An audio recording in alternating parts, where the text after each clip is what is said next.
Back with me one more time, Dr. Richard Harris, who spoke to me just a couple of weeks back, where we talked actually in depth. And what stopped me in my tracks, something he said about doctors and how few of them are actually willing to go through and become full time MDs now because of what they have to go through.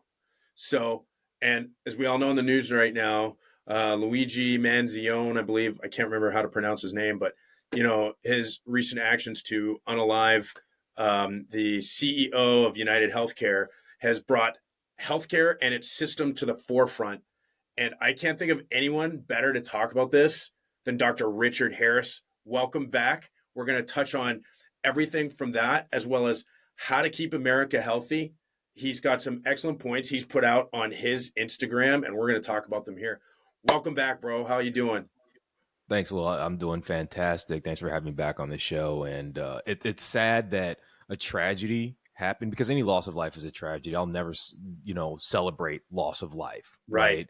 But it's sad that that took this conversation to become top of mind for people, even though if you have any type of friend circle, you probably know one, two, three, four people who have had a horrendous experience trying to get something covered by their insurance. Right. Right. I mean, so I'm Canadian, right? And as many people know, Canada's had a nationalized healthcare system for quite some time. And so everybody goes to that. But I'm going to make a statement about that. It's the medical system in Canada is horrible now, too.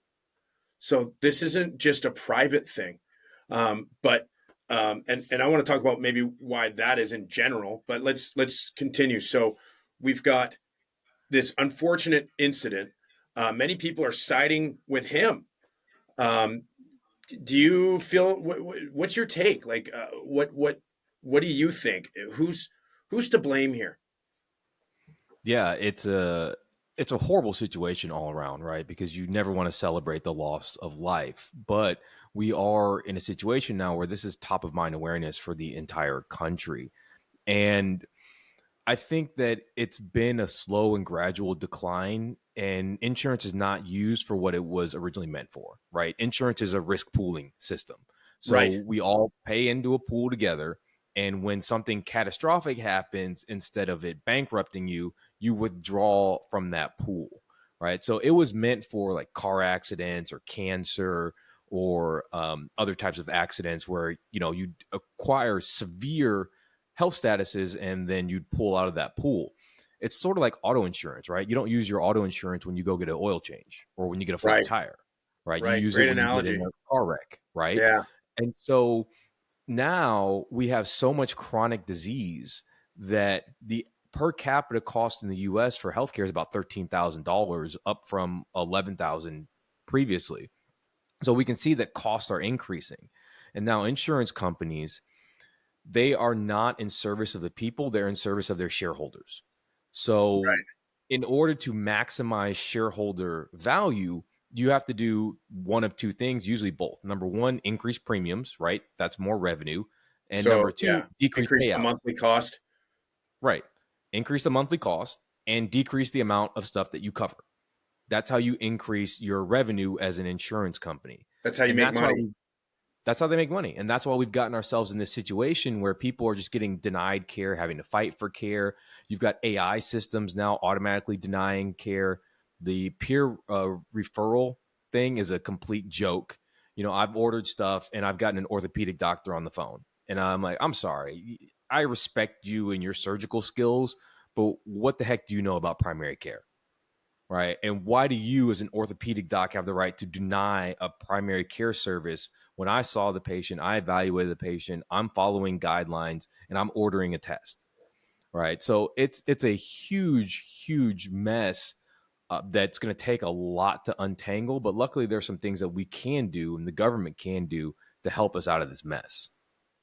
Okay, so you touched on some important points, which are incentives, right? People are getting more sick and they're using the system for like the equivalent of an oil change when it was supposed to be for like car insurance, like an accident. And now because of poor health, which has to do with, diet, right?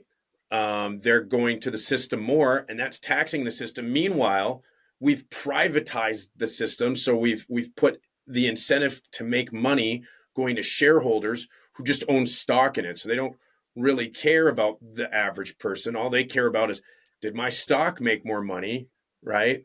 Because every day we're on the news, we're talked about the Dow Jones went up. Well, every time that goes up, it's because somebody cut costs somewhere and figured out a way to extract more profit, and that now includes our health.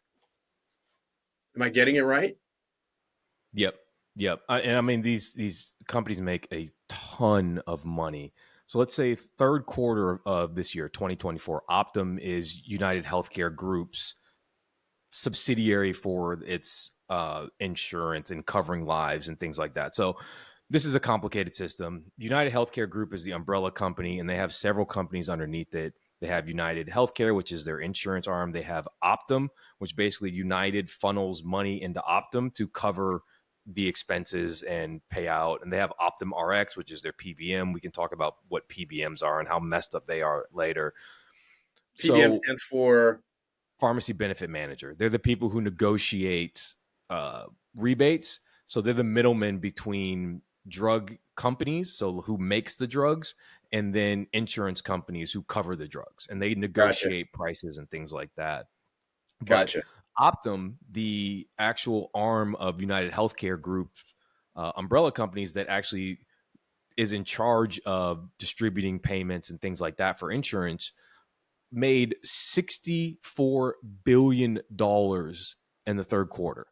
In the third Revenue, quarter. 64 billion in the third quarter alone. Okay, I thought you were gonna say for the year, which I was like, that's pretty impressive. But that's so it's literally like extrapolating about 250 billion a year. Yeah, if you look at like the Forbes, So a like quarter of $1 trillion. Oh my god. they're just printing money. It's absurd how much money these insurance companies are making now. And I believe United Healthcare is like number 4 on the Forbes So it's not even 100 the list. top. Yeah, that's crazy to think about. Like Nvidia's number 1, Apple's up there. Like United Healthcare Group, I think is up there. Last time I looked, it was in the top 10. Hmm. Right?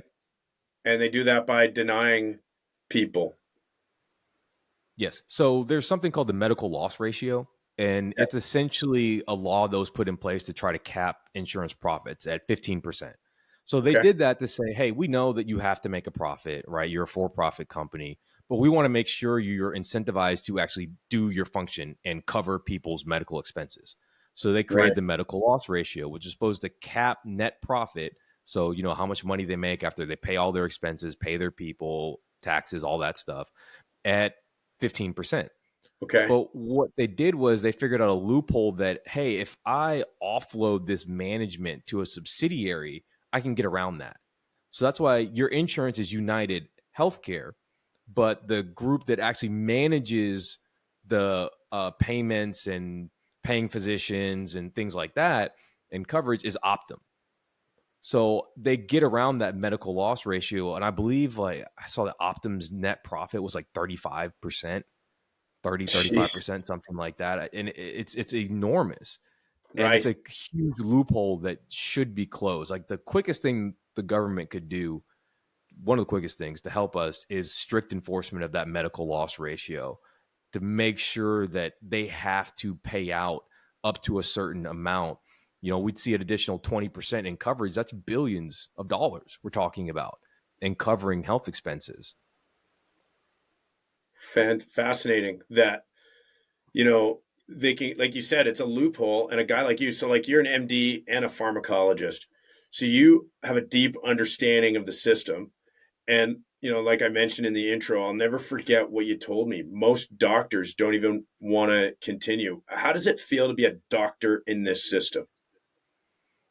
Well, we used to call it burnout, but now it's called moral injury, right? Physicians go into their job. Most physicians don't go into their job saying, hey, you know what? I'm going to sacrifice my 20s and 30s, go into debt hundreds of thousands of dollars just to make a lot of money, right? Right. There are some who do that, but most physicians, that's not the case. There are a lot quicker ways that you can make money that are a lot less stressful, a lot less headache, a lot less sacrifice. So now you're in a system where you're having to fight with insurance companies to get things covered. You have non-physicians telling you what to do, how to practice. You need to discharge this patient. You need to order this test. You need to prescribe this drug. You can't prescribe that drug. That literally happened to me. I got told that I can't prescribe something that I thought was beneficial for patients Because inside of of a cost, healthcare I'm group. assuming. Huh? Because of cost. No, not because of cost. It was just like, we don't believe it's effective. And I said, okay, That's bizarre. um, And this I'm person a wasn't pharmacist. so this person wasn't a doctor. It was just They some were. company. It was a doctor who was in charge of the medical group, but they were like, "Well, we as a group don't believe this is effective." And I said, "I'm a pharmacist. There's no one in this company who understands drugs like I do. Right. So I don't think you should be telling me that." But Right. anyway, that's that kind of stuff that we have to deal with.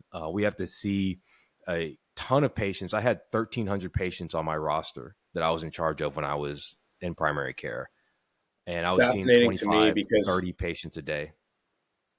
it's fascinating to me because I'm a DJ. And, we argue sometimes with management about music. That's music. You know what I mean? That's subjective. Like but when I hear you, an MD and pharmacologist, have to go through similar, but we're talking about people's lives. And, you know, we're now we've got this new administration coming in. They've promised a lot of deep reforms.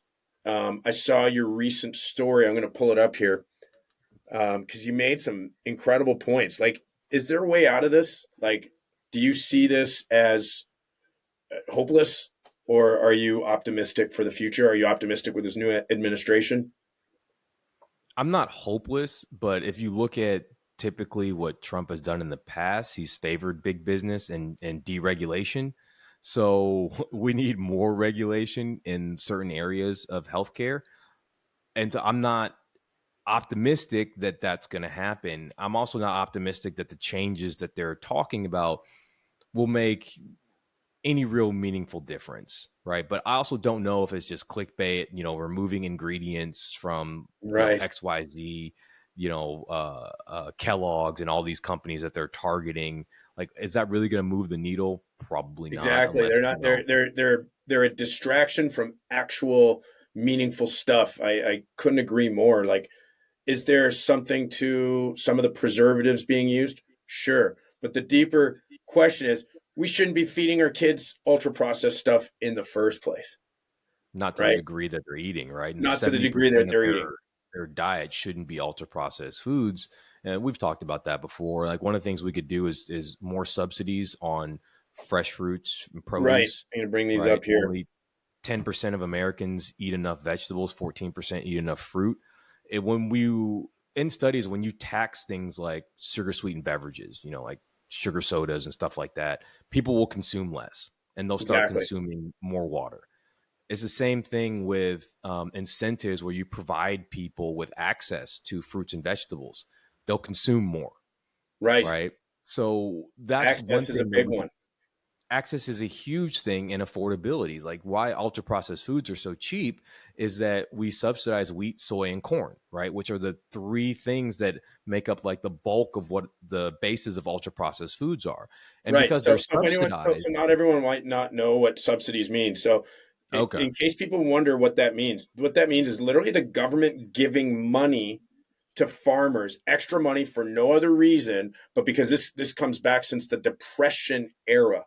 Like some of these subsidies are back since the 30s that just say, hey, make more of this, make or grow more corn, grow more. I can't remember all of them. So that's what this is, and that's what you're saying is we shouldn't be giving money, extra money for nothing, and then we should be giving money to stuff that is healthy. Am I getting it right? right. Yeah, so I think it's something like 90% of the corn that's grown in this country is not eaten as corn. It's either turned into ultra processed food or it's used as biofuel, right? So Right. we could easily encourage people to eat more of these things if we made it more accessible and cheaper by subsidies. That's a key thing that the government can do to kind of shift this around. Another thing is we shouldn't have like WIC and food stamps and stuff like that be giving government contracts to Coca-Cola for them to give people Coke on like WIC and food stamps, right? These are the populations that in general Need are most susceptible to obesity and diabetes and heart disease and strokes.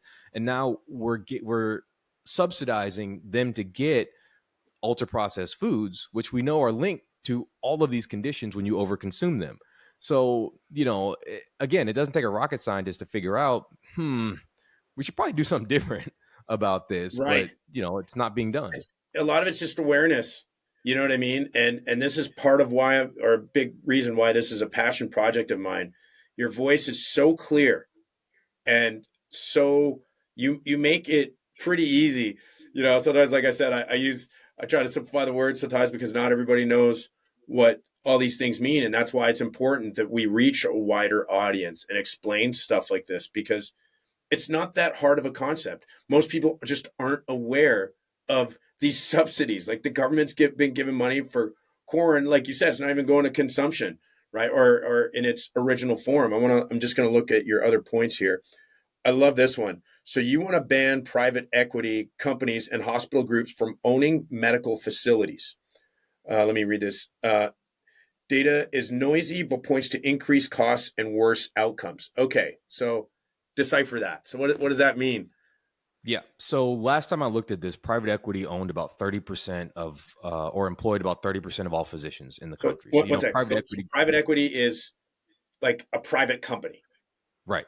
So private equity groups are groups where they're investment groups. So people give their money to a fund manager or managers, and they go and buy assets, right?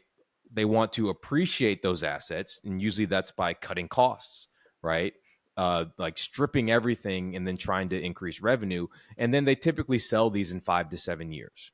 That's kind of the playbook, so they So can return money, give their investors a return on their investment. So these private equity groups, it started happening before Obamacare, but Obamacare really skyrocketed this, where they started buying up medical practices, and because then they they would. because they saw this, and because of Obamacare, they thought, wow, this is going to get bigger now. Is that Right, because it increased access. So now you got a right? whole bunch of more people insured. Like more insured people means these practices are going to make more money. So they saw a huge opportunity here to make a lot of money in healthcare. And so they started buying up these healthcare groups. Consolidation started happening left and right. And if you look at the totality of the evidence, it points to increased cost and worse outcomes. And I think part of that is because the private equity's onus is to return value to their shareholders, right? Then it's Right. not to save lives. So they're going to, staffing problems. You see an increase in adverse events because of that. So that trend is continuing to grow. So it's And getting that's worse really, it's getting worse. And that's really unfortunate because, again, I believe that one of the things we can do to solve this issue is to get ownership of these healthcare entities back into the hands of physicians. Because I'm trained as a physician to think about what's best for my patient first What a and think crazy about what's idea. economic second, Have right? doctors own their own practice. So I think this is a very important point you're making. So very few doctors now own their own practice. Is that what Yep. percentage? Do you know the number? Last time I looked at this, it's been increasing. It's up to, I've seen values between 60 and 70% of physicians are now employed. So we're seeing left and right the number of physician owned practices and physician owned hospitals decreasing at a rapid rate. And this is why this is such an important talk. People need to be aware of this, right? I Right. had So no people, idea. the physician is the front line, right? So if you Right. walk into Burger King, the person who's working at the counter is the first person you see, right? They're the front line. You don't see the managers, you don't see the owners, right? So who gets the brunt of everybody's rage? The person at the front. So physicians are getting the brunt of people's rage at the healthcare system when the physician doesn't even control their own schedule. Like I literally had no control over my schedule, what I saw. I was told you're going to see these conditions. If I didn't feel comfortable seeing a condition, oh well, you have to figure You're it literally out. you have less freedom than me, and I'm a DJ. Yeah, you have no freedom, and then That's so it's like, well, crazy to me. you're high paid, so be happy that you have a job, Right. right? Incredible, man. I'm so glad we're having this. Let me go over the next one here. It's so important. Number two, increase reimbursement for preventative and primary care services. What does that entail? Yeah. So last time I looked at this data, about 7% of the 4.5 trillion we spend in the US goes to preventative services. That's it. 7%. So you're spending 93% on reactive, on care after someone develops diabetes or after they develop high blood pressure, and not care to prevent those things. We reimburse that care much less than we do like elective surgeries and things like that. That's where the bulk of like hospital practices make their money is surgeries. So 60-70% of the revenue is from surgeries. So there's the system is incentivized to not care about preventing disease. Most internal medicine groups like mine lose money. They're loss leaders. They're They lost leaders. Yeah, they don't make enough revenue to pay all of the admin staff. There's about 10 admins for every one physician, it's estimated. You have to pay a ton of people just to manage all the other admin work around seeing patients. And so it's hard when you have a bunch of salaries, a bunch of benefits. That's not really a scalable business, right? Where you have one person generating Right. revenue It's a and then lost 10 leader. people supporting them. And so they So have the incentive is to then make people, or this reaction, right? Which is to get people when they're sick.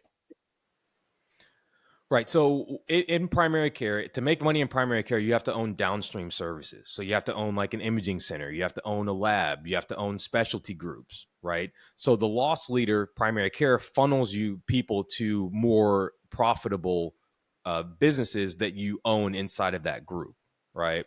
Wow. So that's what makes it really, really difficult. And it's only because primary care doesn't reimburse enough to support all of the staff and admin and all that stuff that you need, real estate, all of Of that. course, your costs.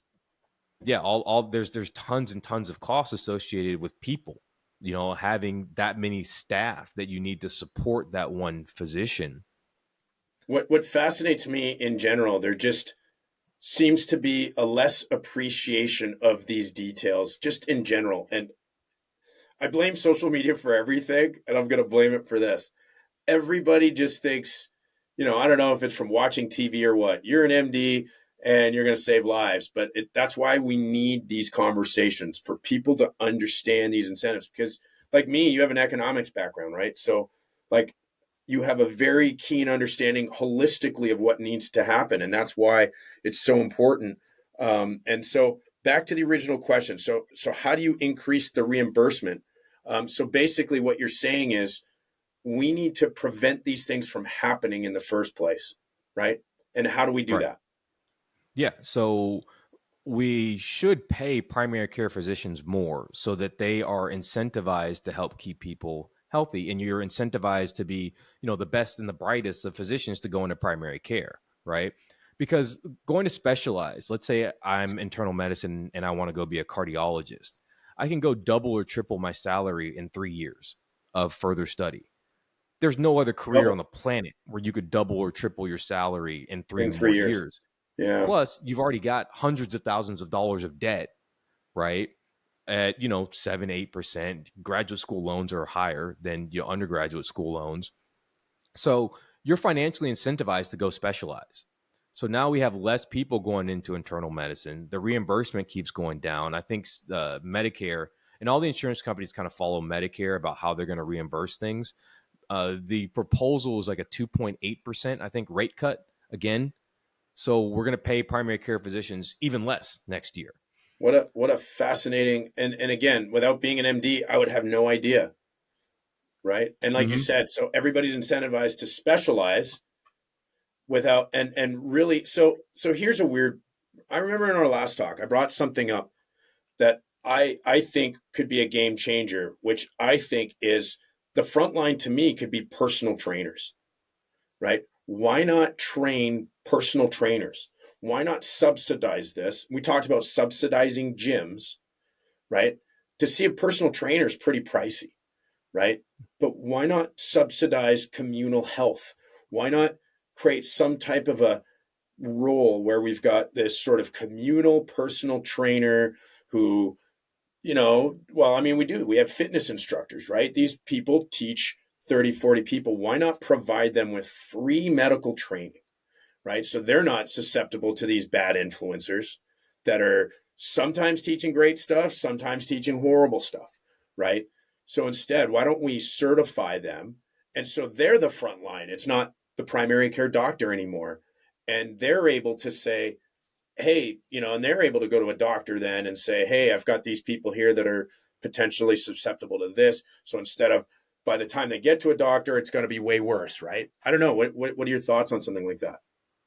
Yeah, I think that as part of preventative services, things like dental care, things like personal trainers, gyms, things like child care, right? Because these are all important and they affect our health. These are things that we should look at covering for insurance. Like if I'm a physician and I say, hey, the evidence points to your condition that exercise improves your condition. Let's say Right, you have anxiety or depression, right? These are things that we see exercise have a very powerful effect on right, improvement. So I write you a script to do weights twice a week and cardio twice a week, right? right, 30 minutes, like a session, pretty simple start. You take that prescription, you go to a trainer, and they say, oh, okay, this is what their condition. Okay, we're going to work you out this.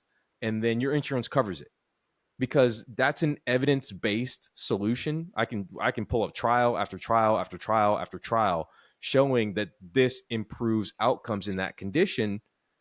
So why can't that be covered under insurance? And some insurance plans do this, but that should be across the board. If a across the physician writes board, you a script because it's an for investment in society. it is. Well, let's say I write you a script for you need to increase fiber intake. Okay, well, whole grains, fruits, vegetables, legumes, that kind of stuff, right? You should be able to take that, go to the grocery store, buy that stuff, and your insurance covers it because that's an evidence based recommendation for lots of conditions that was given to you by a physician. Maybe you take it to a dietitian, the dietitian comes out with a plan, you go to the store, you get that stuff, you come home, that should be covered. Right. I couldn't agree more. Dr. Mark Hyman, I don't know if you watch him. I think he points to a lot of great evidence-based stuff. And he recently made a post, I think it was this morning, where he's like, think of food as medicine. It's pretty transformative when you do. Um, it makes you lonely. Like me, I rarely eat out anymore. Rarely. I honestly get uncomfortable. I'll occasionally go out with friends if they're in town here, but I eat 95% at home because I just want to stick to healthy stuff. And I really do feel it's been transformative to me mentally, physically, spiritually, you know? Yep. And Let's for move on to people your like, next. Sorry, go ahead. I was going to say on that subject. So, me personally, I have a lot of hypersensitivity syndrome. So, I have asthma, I have allergies, Me too. Yeah. eczema, I have migraines, I have irritable bowel syndrome. So, these are all sort of like hypersensitivity syndromes, meaning that your body kind of overreacts to stuff that's in your environment. Right. And so, you have to figure out what your triggers are. And when I used to eat out a lot, I would frequently have problems with these things. Me Right. too. Me too. And They've then gone I down. I started eating at home most of the time. I started controlling as more of my environment as I could control, and the migraines went away. I haven't used an inhaler in years. I haven't had Neither. eczema in years. My irritable bowel is like 99% of the time is controlled. Unless when I go out to eat, sometimes it'll aggravate things, but it's only there for like that day. It used to be I'd go out to eat something and I'd have days of misery, right? Wow. So, we see a lot of people with these hypersensitivity syndromes. And the number one thing I try to teach people with them is okay, we have to figure out what your triggers are. Because if you figure out what your triggers are, that's the way you treat them. Everything else with these is really just controlling the symptoms.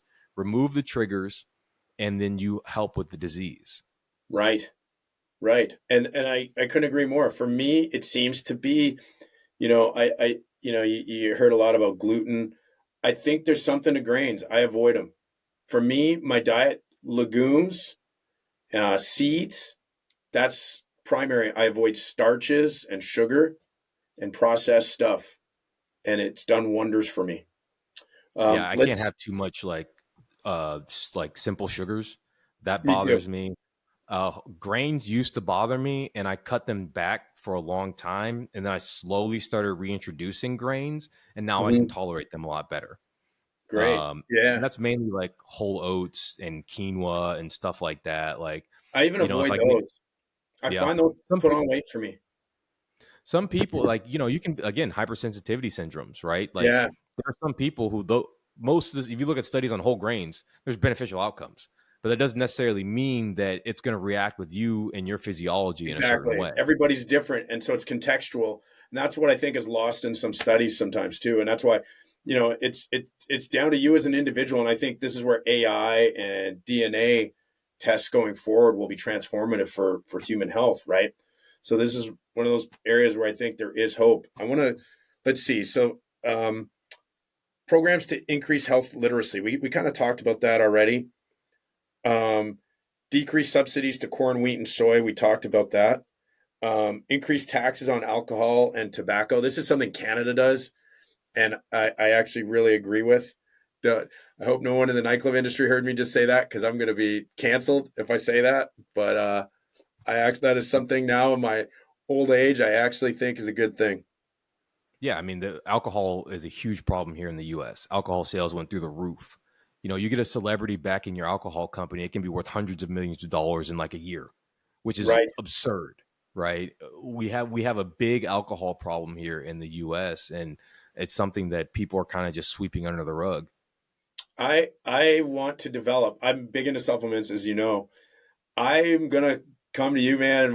I propose to you. We come up with some nootropics that increase relaxation and euphoria, and market this stuff, because I think that's the future. Um, so let's. I saw one here that I didn't know. So let's go into make America healthy again. Maha interventions I would be excited about. I like how you put this. PBM reform. I have no idea what that is. Currently, the rebate systems favor higher costs, which are passed off to consumers. So, what do you mean by that? Yeah, so pharmacy benefit managers are that group that I mentioned earlier, and they are middlemen between drug manufacturers and insurance companies, right? And they negotiate rates that the insurance companies will pay the manufacturer for those drugs, right? Gotcha. Initially, that it served actually a pretty good purpose, and that what they're supposed to do is offer rebates or coupons, right? And those rebates or coupons are supposed to be discounts that the insurance company's patients get, right? So they're supposed to decrease costs for the patient. But the Right. way the rebate system is now, it incentivizes higher cost drugs. So the PBM will negotiate if they, let's say you have four drugs and it's like highest cost, higher cost, low cost, lowest cost, right? They'll negotiate to put the higher cost on there because what they do is they get a percentage of the cost as their rebate. And instead of that going to the patients, they keep that money for themselves.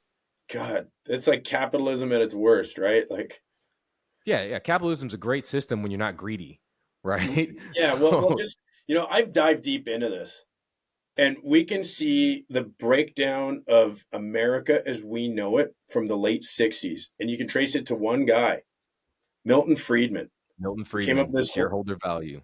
Yep. Yep. It all started with him. That's a whole other topic.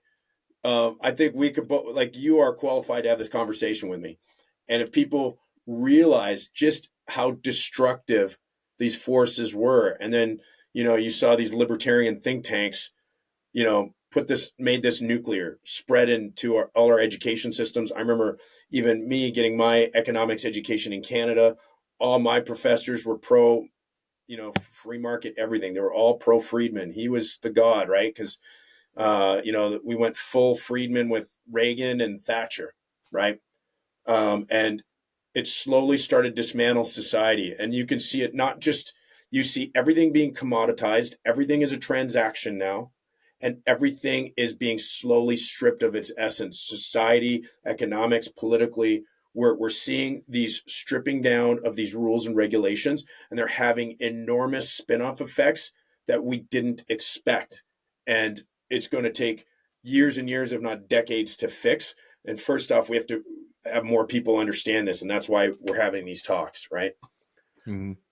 Yeah, luckily Let the me PBM reform is coming. So they've been under fire lately. They've done Senate hearings. That is good, something that I've seen the Trump administration talk about. If good, they dismantle PBMs, I am all for it. good, good, good. I'm moderately optimistic with his. For me to look forward to one thing from the new administration, he seems keen on it. So I hope they stick to their word. Here's an interesting one that you're going to have to explain to me. So, strict enforcement of the medical loss ratio. Insurance companies pass managing customers to subsidiaries to get around this. Yep. Yeah, we talked about this earlier. That medical loss ratio is Oh, a capping the net profit of insurance I see. companies. So Okay. more things will be covered if they're forced to actually strictly adhere to that. Right. Okay. Um, And for, this is the economics guy. Like 15% net profit is freaking great. yeah. Like, I mean, year to year, if I could do that year to year, make 15% Right. year over year with keeping my cost the same, Right. perfect.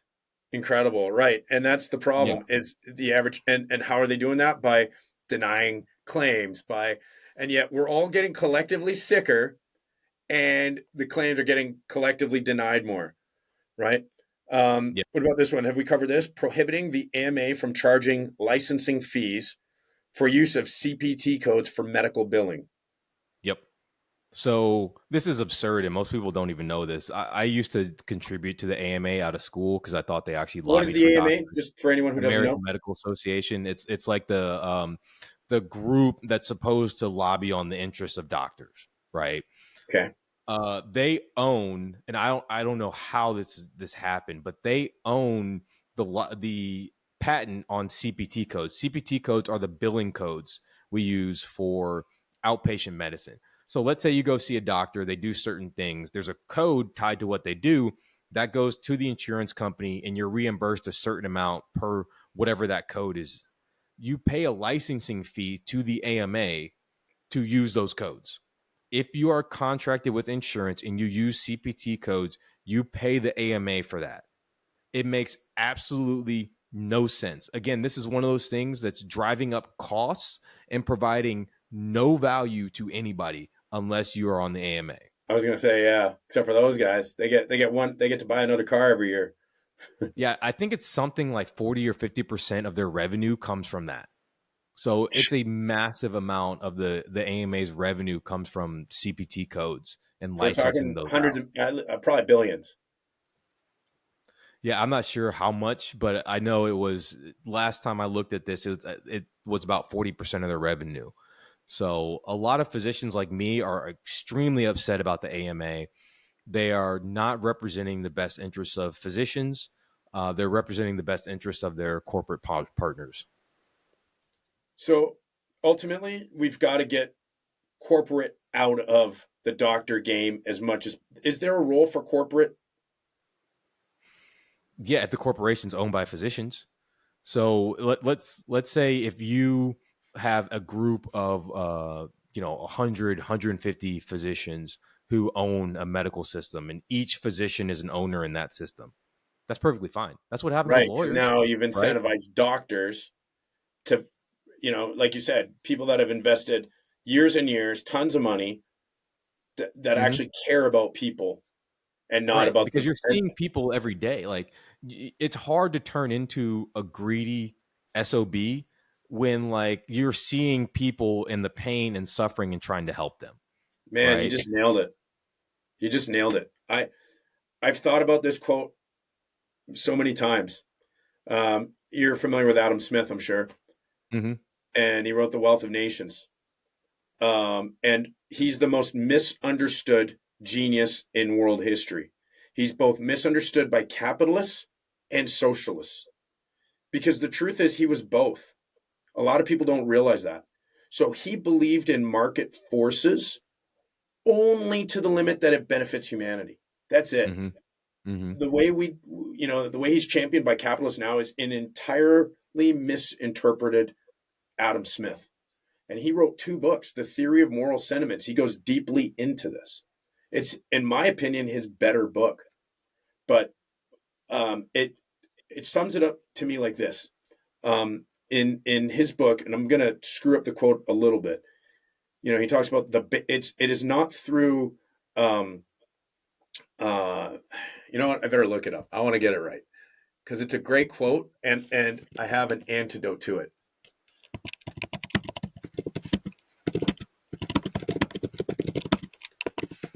Let's see here. It is not from the benevolence of the butcher, the brewer, or the baker that we expect our dinner, but from their regard to their own self-interest. And I would argue now the way we've created modern day capitalism or corporatism, it is not from the malice of the butcher, the brewer, or the baker that we are getting these worse outcomes, but by the system we've created, right? Because Right. all we hear about is the Dow Jones went up, but we don't realize that there's some child that's not getting cancer treatments now. Right. You know what I Yep. mean? There's a mom that's going to lose her child. There's a family that's losing their father. Yep. But when a Yeah, I've heard doctor's in even the front crazy lines and he stories like, sees that, sorry, yeah, I've even heard like crazy stories like, cancer patients getting denied nausea medication. yeah, That's absurd. Like right, that is a horrific condition that someone's going through, and they deserve all the compassion and of love and course, care and support. How in the world could you deny them something that's going to help bring them a little bit of comfort through like probably the worst experience of their lives? That it's so frustrating and upsets me. of course, and man, I see your passion in your posts, and that's my goal, and that's why I'm so glad we're doing this talk, and you did it on short notice because I think hopefully there is some good over this whole United Healthcare fiasco. Hopefully there will be reform. And I think it's doctors like you, man, that have these clear cut answers that we need social media to amplify the voice, and we can, in any way get guys like you or yourself in these positions of power to do these policy changes so that child has a better chance at life, so that Right. dad gets to make it for the next Christmas, that cancer patient gets that nausea medication. Yep. And I think it's really important to have these combos because most people don't know how this stuff works, and they Yes, don't know what's going on behind the scenes. Most people still have the concept that physicians own their practices, I did. right? I didn't know. Yeah. Yeah. They have no I've learned idea that so it's some much. Just faceless corporation. yeah, and I hope other people learn too.